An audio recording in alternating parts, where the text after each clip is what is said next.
কিভাবে মার্কশিট সহ এসএসসি পরীক্ষার রেজাল্ট দেখবেন আজকের ভিডিওতে আপনাদের দেখিয়ে দেব। আপনি চাইলে আপনার হাতে থাকা একটা স্মার্টফোন থেকে খুব সহজেই এসএসসি পরীক্ষার রেজাল্ট দেখে নিতে পারবেন। সো এর জন্য প্রথমে কিন্তু আপনাদের মোবাইলের যে কোনো একটি ব্রাউজার ওপেন করতে হবে। সো মোবাইলের ব্রাউজারটি ওপেন করে দেওয়ার পর এখানে দেখতে পাবেন সার্চ অপশন চলে আসবে।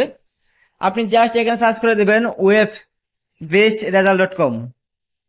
সো ওয়েব বেসড রেজাল্ট লিখে সার্চ করার পর আপনার সামনে এরকম একটি ইন্টারফেস চলে আসবে।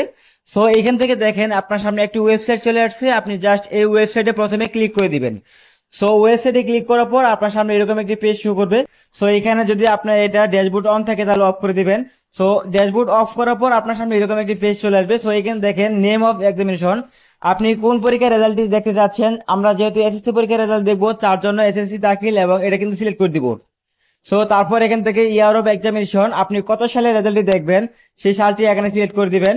সো আমি আমার সালটি এখানে সিলেক্ট করে দিব। তারপর নেম অফ বুট, আপনি কোন বোর্ডের রেজাল্টটি দেখবেন সেই বুটটি এখানে সিলেক্ট করে দিবেন। সো তারপর দেখেন টাইপ অফ রেজাল্ট, রেজাল্টের ধরন, আপনি যদি একক বা একজনের রেজাল্ট দেখতে চান সেক্ষেত্রে কিন্তু ইন্ডিভিজুয়াল ডিটেলস রেজাল্টে ক্লিক করে দিবেন।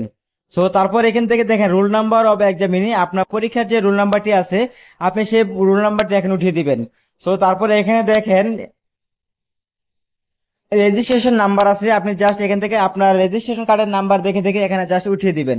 সো তারপর এখান থেকে একটি ক্যাপচার আছে, ক্যাপচারটি আপনার এই ঘরে লিখে দিতে হবে।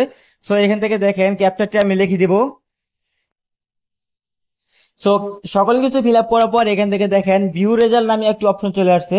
সো আপনি এখান থেকে ভিউ রেজাল্ট অপশনে ক্লিক করে দিবেন। সো ভিউ রেজাল্ট অপশনে ক্লিক করে দেওয়ার সাথে সাথে দেখেন আপনার রেজাল্টটি কিন্তু এদিকে আপনার রেজাল্টটি কিন্তু এখানে চলে আসছে। সো আপনি দেখেন সাবজেক্ট ওয়েব বেস মার্ক সহ রেজাল্টটি কিন্তু এখানে চলে আসছে, যে এ প্লাস এ প্লাস এরকম ভাবে সকল পর্যায়ে কিন্তু পর্যায়ক্রমে কিন্তু আপনি রেজাল্টটি দেখতে পারবেন।